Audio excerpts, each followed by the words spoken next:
Alors bonjour à tous, bienvenue sur Ici Ailleurs. Alors aujourd'hui, comme on en avait déjà parlé il y a un petit moment, au moment où j'avais fait ma vidéo au Méridien, ma mission d'infiltration au Méridien, on va faire une vidéo FAQ, la foire aux questions. Donc en fait j'ai sélectionné une dizaine de vos questions, des questions qui sont récurrentes, alors ou sur la chaîne, ou sur la Polynésie française, ou sur le travail sur internet. Voilà, j'ai fait une sélection de 10 questions qu'on nous pose relativement souvent. Alors c'est pas pour ne plus vous répondre directement évidemment, mais au moins ça pourrait servir au plus grand nombre. Alors c'est vrai qu'on a beaucoup de questions, donc on s'efforce de répondre assez rapidement de façon individuelle, je pense que vous l'avez remarqué. Et donc voilà, alors on a sélectionné, donc c'était dans les commentaires des vidéos sur YouTube. Alors on va passer à la première question. Alors c'est Noé Troud qui demande « Qu'est-ce qu'il faut absolument privilégier pour emmener dans son conteneur, notamment avec des enfants ?» Donc elle nous précise un enfant de 11 ans, un enfant de 1 an. Alors, un conteneur. Alors tout dépend ensuite si votre conteneur est payé par l'entreprise ou c'est dans le cadre d'une mutation ou si vous devez payer vous-même effectivement le conteneur. C'est pas le même budget, ça c'est clair. Alors avec des enfants, ce qui est super important je pense à prendre et qu'on ne pense pas forcément, c'est par exemple les vélos. Moi j'avais emmené dans ma caisse les petits vélos d'enfants pour les petits dont la roue s'enlève facilement pour pouvoir le mettre dans la caisse. Je ne l'ai pas fait pour les grands et je le regrette aujourd'hui parce qu'ici les vélos sont très onéreux, très chers. Vous n'allez pas trouver de VTT, c'est des vélos un peu, j'allais dire de grand-mère, des vélos classiques de ville. Donc prenez les vélos, même pour les adultes, hein, si vous aimez faire du vélo, il faut les prendre ici, il faut les prendre chez vous et les emmener par conteneur. Vous pouvez également prendre les jouets et les jeux de société. Alors même chose, c'est assez cher. On ne trouve pas forcément ce qu'on veut sur place, on trouve quand même. Hein. J'avais lu avant de partir qu'il fallait prévoir pour Noël. Alors je vous conseille quand même de prévoir pour Noël, mais surtout au niveau du prix, parce que des jouets, on va en trouver quand même partout. Mais ça va être des choses de qualité très basse qui vont être vraiment super chères. Donc prenez des jouets. Si vous partez une bonne saison, prévoyez déjà les jouets pour le Noël précédent. Alors attention les enfants, si vous regardez cette vidéo, oui, le Père Noël apporte bien les jouets, ce ne sont pas les parents qui le mettent dans le conteneur. Le matériel de puériculture, alors ça peut être super important parce que c'est pareil, c'est très onéreux. Les poussettes, même des poussettes simples, des poussettes cannes, c'est vraiment très cher par rapport à la métropole. Pensez à vos sièges auto. Alors certaines personnes le prennent directement dans l'avion pour faire un réhausseur sur le siège avion, alors ça c'est bien pratique quand on a un petit réhausseur. Si votre enfant est entre deux tailles, vous savez que dans 1 an il va passer à une autre forme de réhausseur, quelque chose de plus simple, pensez à l'acheter avant parce que le réhausseur très simple, voilà, il y a juste le réhausseur et deux petites, je ne sais pas comment ça s'appelle, trucs en plastique. Je me souviens l'avoir acheté en métropole à 5 €, 7 €. Et si vous allez être vraiment dans du plus cher, je dirais peut-être 10 fois plus cher. Donc n'hésitez pas à prendre directement votre réhausseur dans le conteneur. Et puis si jamais vous venez et il fallait combler un petit peu le conteneur quand on ne sait plus quoi mettre, n'hésitez pas à mettre des paquets de couches, pourquoi pas, si vous avez des enfants en bas âge. Calez-les dans ce qui reste si vous ne savez plus quoi mettre de gros et d'imposant. Les couches, ça rentre très bien. Alors voilà, deuxième question. Alors c'est Kevin Boucher. Alors qu'il pose une question donc sur la Polynésie, pourquoi est-ce qu'il y a peu ou pas d'impôts? On ne fait donc pas payer les plus riches pour les plus pauvres? Alors, non, ou très peu. Déjà les salariés n'ont pas d'impôts, hein, c'est leur entreprise qui s'occupe de ça. De fait, n'ayant pas d'impôts, alors vous savez bien maintenant qu'on n'a ni chômage, ni RSA, il existe des allocations familiales, mais qui sont vraiment qui n'ont rien à voir avec la métropole. À savoir aussi que personne aujourd'hui quasiment personne n'a de complémentaire santé ici. C'est pas obligatoire dans les entreprises, mais du coup, il y a beaucoup de gens qui n'ont pas de complémentaire, qui ne peuvent pas se faire soigner correctement. Le principal revenu en fait en Polynésie, alors effectivement, il y a les entreprises, mais c'est vraiment très peu. Il y a la fameuse dotation globale d'autonomie dont je vous avais parlé dans ma vidéo « Je vote en Polynésie ». Donc 90 millions par an qui arrivent et qui font une aide donc à cette autonomie, c'est ça qui va aider les plus faibles. Alors il n'y a pas de RSA, non, mais par exemple pour les gens qui n'ont vraiment aucun moyen, il y a un statut social, j'allais dire, c'est pas exactement le terme, je trouve plus le terme, donc ils ont droit à la sécurité sociale quand même, et c'est une sorte d'aide tout de même. Alors, ensuite, du coup, Kevin nous repose une seconde question. Kevin Boucher, alors comment faut-il pour gérer les différents services publics? Les hôpitaux, la voirie, la gendarmerie, la sécurité sociale, etc. Donc, je viens un peu de donner les réponses. Donc, tout ce qui est droit régalien. Donc, la gendarmerie, c'est la France. Donc, avec cette dotation globale, et c'est aussi la France qui paye les revenus de ses fonctionnaires et de ses gendarmes. Et puis, il y a quand même un revenu qui est aussi les bénéfices du tourisme, parce que mine de rien, c'est quand même le pôle principal de revenus de la Polynésie française. À savoir aussi que si jamais il y avait des impôts, alors je ne sais pas si c'est en tout cas culturellement ou alors par manque de moyens financiers, je pense qu'il y aurait très peu de personnes qui paieraient leurs impôts. C'est pas du tout dans la philosophie culturelle, je vais dire. Donc je pense que la somme serait trop... C'est pas que... donc en plus de ça, il n'y a pas assez, je pense qu'il n'y aurait pas assez de travailleurs en eux-mêmes qui pourraient payer ces impôts, donc la somme serait trop petite pour financer. Donc voilà, les revenus principaux, c'est le tourisme et puis la dotation globale d'autonomie. Stéphanie ensuite nous pose une question. Alors je vous lis un petit peu son commentaire, hein. Donc la Polynésie c'est trop beau, j'aimerais trop y aller, j'en rêve depuis toute petite. Mais pour des vacances sur place, c'est trop cher. Est-ce que tu as des combines pour profiter des vacances moins chères? Oui, ça c'est sûr qu'on se pose la question quand on prépare son séjour. Alors c'est une bonne question. D'ailleurs je te mets l'affiche ici.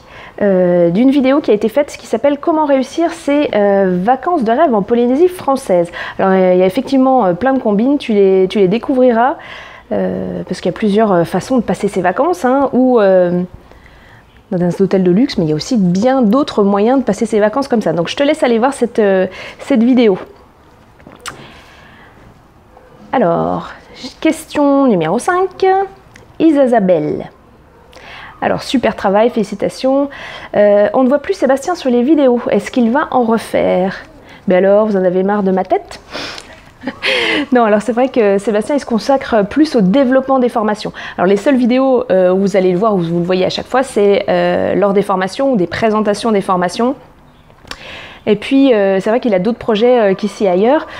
Par contre, alors il est très présent, j'allais dire, sur le off. Il est très présent pour... on fait ensemble le choix des vidéos, des thèmes, etc. Il est très actif aussi sur Facebook. On ne sait jamais si c'est moi ou si c'est lui qui répond, mais en tout cas, il suit ça de près pour répondre aux questions. Lui, il s'occupe un peu de tout ce qui est technico-opérationnel. Voilà, lui, il s'occupe des formations, des choses techniques, etc.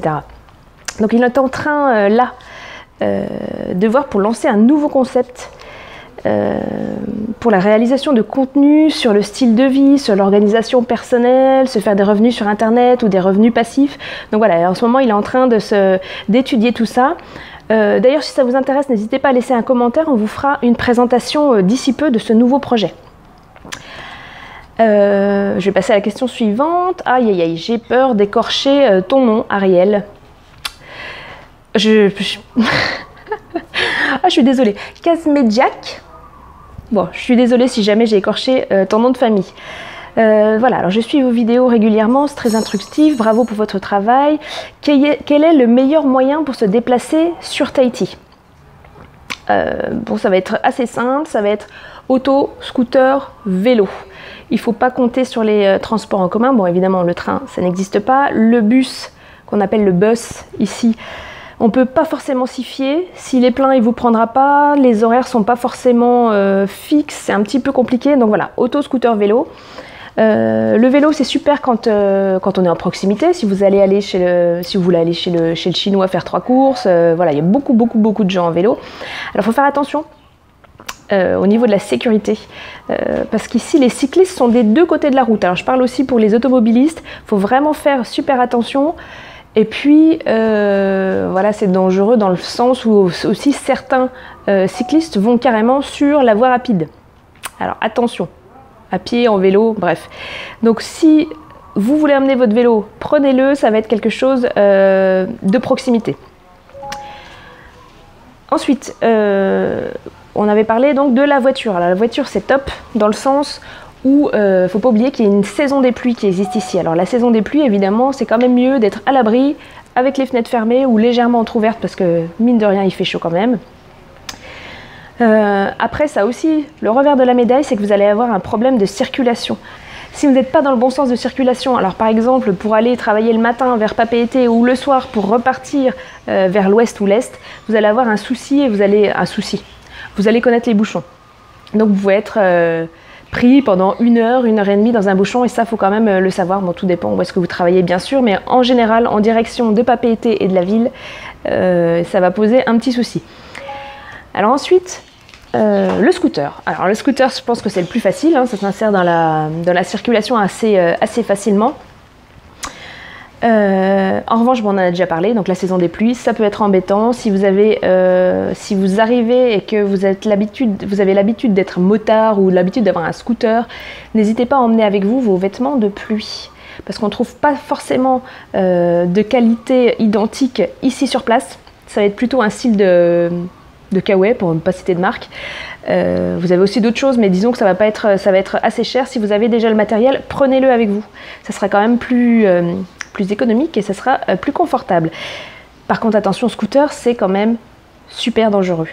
La circulation, j'en avais parlé dans ma dernière interview avec Casey, donc une famille québécoise qui était en vacances.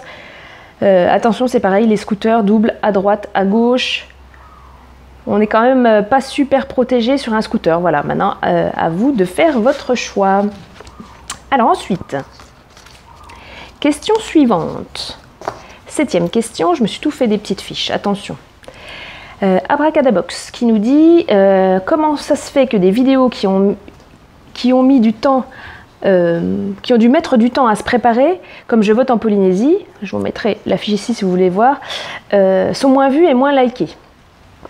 Alors là, je ne sais pas quoi te répondre, c'est une super question.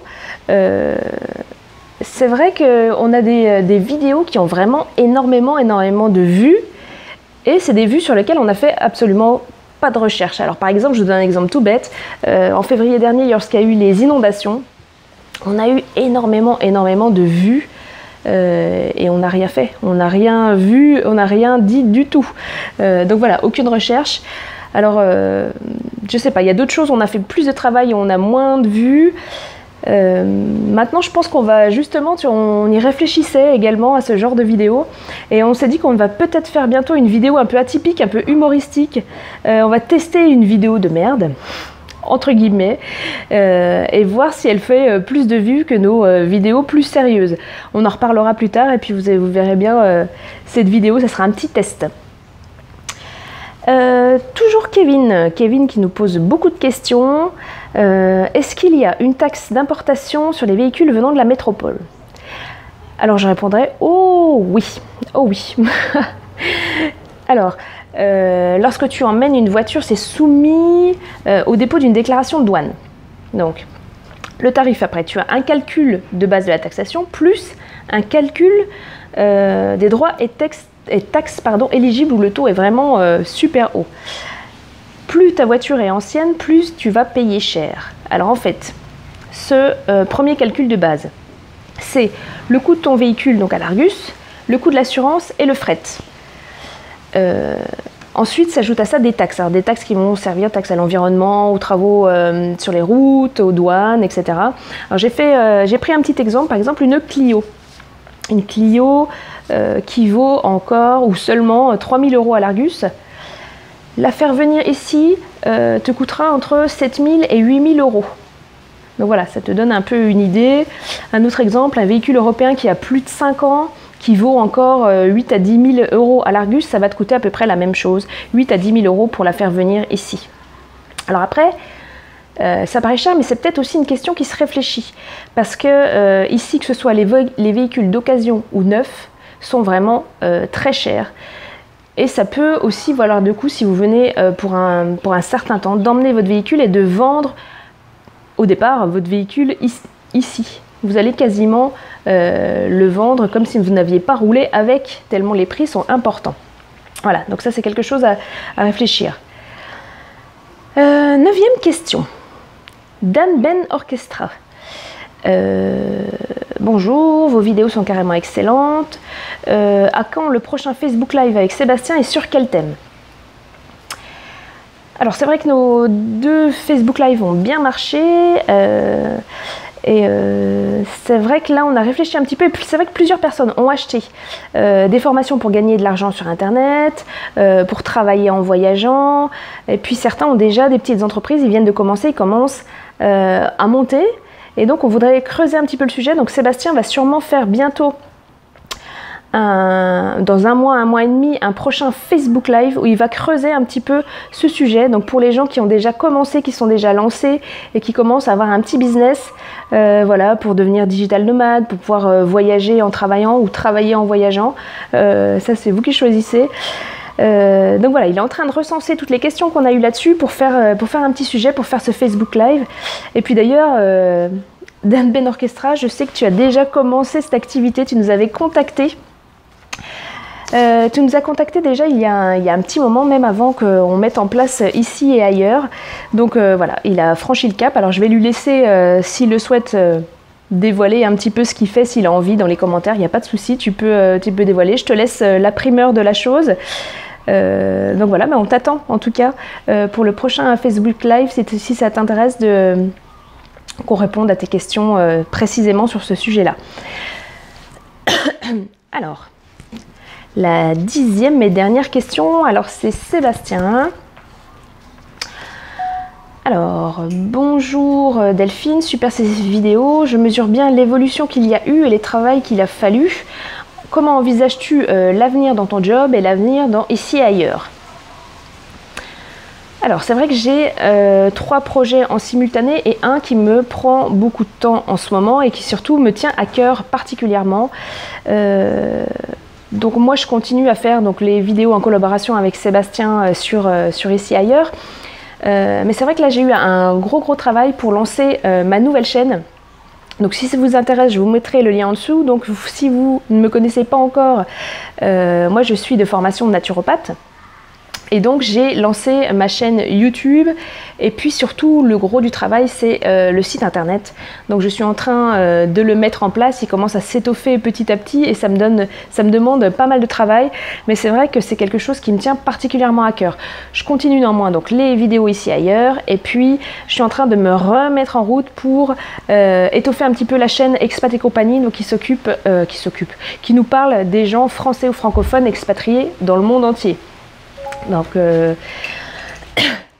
voilà un peu mon avenir. Voilà, il faut que je développe, mes 3 projets simultanés. Donc voilà, c'était les 10 questions que nous avons sélectionnées pour vous répondre en direct. Peut-être que ça va servir à d'autres personnes. Si vous avez aimé cette vidéo, n'hésitez pas à partager si les conseils ont été pertinents. Je vous mets dans la description, donc comme je vous ai dit, le lien pour ma chaîne Binature et son blog, donc qui est en cours. Et puis on va essayer de faire un petit peu, on va s'essayer à faire des vidéos un petit peu différentes. N'hésitez pas à nous donner votre avis et puis si vous avez d'autres questions, n'hésitez pas non plus à les poser, que ce soit ici dans les commentaires ou que ce soit sur la page Facebook. C'est vrai que c'est assez sympa, nous en plus on commence à nouer un petit peu des contacts avec vous un petit peu plus particuliers. On voulait aussi vous demander ce que vous pensiez donc des interviews que j'ai faites, les dernières interviews, voir si vous avez aimé ces vidéos, si elles vous parlent, si ça vous donne des infos sur la Polynésie. C'est vrai que donc on a d'autres projets vidéo, on va continuer à l'occasion dès qu'on va dans les îles les vidéos dièses, donc qu'on a faites dans les différentes îles, à Taha, à Raiatea, etc. Et pour ceux qui sont restés jusqu'au bout de cette vidéo, je voulais vous inviter à participer à un petit concours. Alors ça va se passer sur Facebook. Donc je vous invite à nous rejoindre sur la page, donc le lien est toujours en bas dans les descriptions, à nous rejoindre parce qu'on va faire un petit concours pour gagner un cadeau Made in Polynésie, on va dire. Donc ça c'est un petit peu la surprise, quelque chose de local.